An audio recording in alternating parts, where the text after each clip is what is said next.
Samsung Galaxy Tab A9 Plus costs less money than many smartphones, yet promises a 90Hz display, Dolby Atmos speakers, and Samsung ecosystem.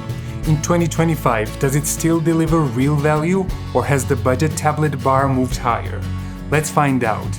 And if you enjoy videos like this, subscribe for more.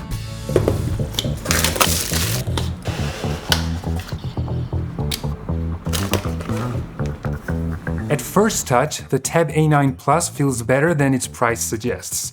It has aluminum back, USB-C 2.0 on the bottom, micro SD card slot, and the headphone jack, rare in 2025. It weighs 490 grams, and its 11-inch footprint slips easily into any bag. Bezels aren't very thin, but they give you a place to grip on the landscape mode. It has 11-inch TFT LCD screen with 1920 by 1200 resolution and 19Hz refresh rate. The colors aren't as punchy as AMOLED displays, but they're relatively accurate. But viewing angles are not that great. The real win is 90Hz refresh rate. Scrolling on web and social feeds feels genuinely smooth, uncommon below $200. Peak brightness hovers around 430 nits, good indoors, usable in shade, but you'll squint in direct sunlight. Inside is a Snapdragon 695 processor, 4 or 8 GB of RAM, and 64 or 120 GB of storage options. Storage is expandable with micro SD card up to 1 TB. Comes in 3 colors: silver, graphite, and navy. I have 4 GB RAM and 64 GB storage version in navy blue. I'm not a big gamer, but I wanted to try how this tablet performs. And for casual gaming, it works good. Asphalt 9, for example, runs fluidly, but I wouldn't suggest more demanding games.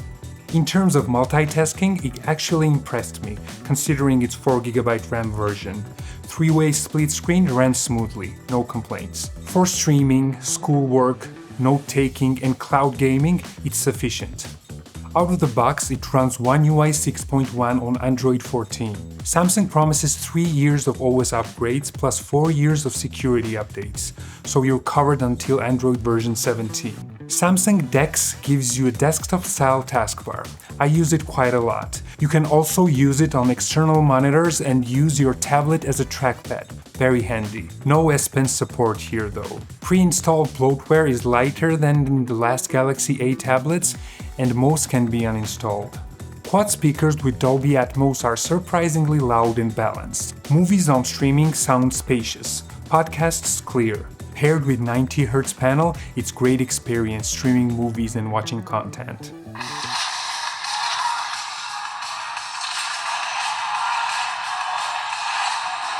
In terms of audio, best and obvious choice is Galaxy Buds 3 Pro. Battery life is very good. It has 7400 mAh battery and lasts me about 10 to 12 hours of mixed use. Wi-Fi, streaming, casual gaming. 15-watt charging feels slow in 2025. It needs around 2.5 hours for full charge. And also we have no wireless or reverse charging. For cameras, we have 8-megapixel main camera and 5-megapixel selfie camera. This is how front-facing camera looks on Galaxy Tab A9 Plus. And you're also hearing the internal microphones of Tab A9 Plus. So let me know what you think. I think it's totally usable in Zoom calls or stuff like that, but nothing more. As you can see, this is the good lighting condition. I have my softbox here, and still we have noise in the shadows, so it's not that good, but it's usable. This is how front-facing camera looks without softbox and additional lights. This is just daylight coming in from the window.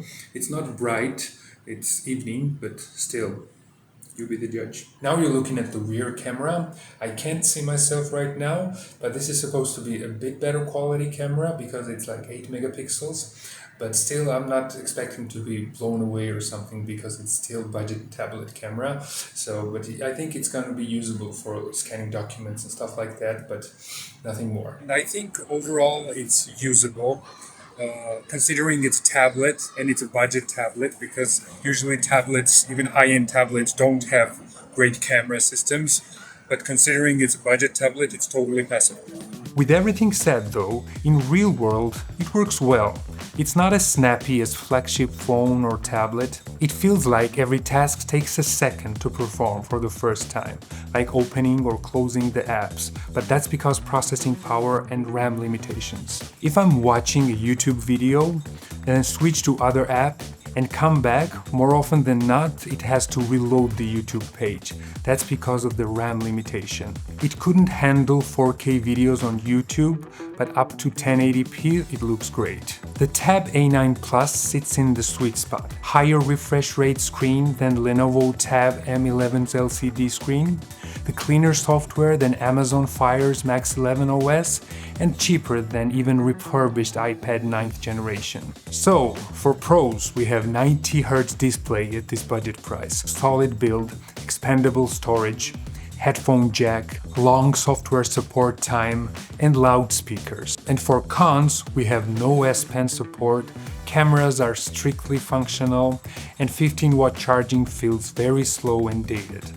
So if you want a tablet for streaming, reading, light productivity, or even as a camera monitor as I'm using it right now, and if you want guaranteed updates through 2028, then the Galaxy Tab A9 Plus is hard to beat at $160 for base model. For graphic artists or hardcore gamers, you'll need to step up to S series. For under $200, it definitely has a great value. And having used it for a few days, now I understand why it's one of the most popular tablets. Thank you for watching and subscribe for more.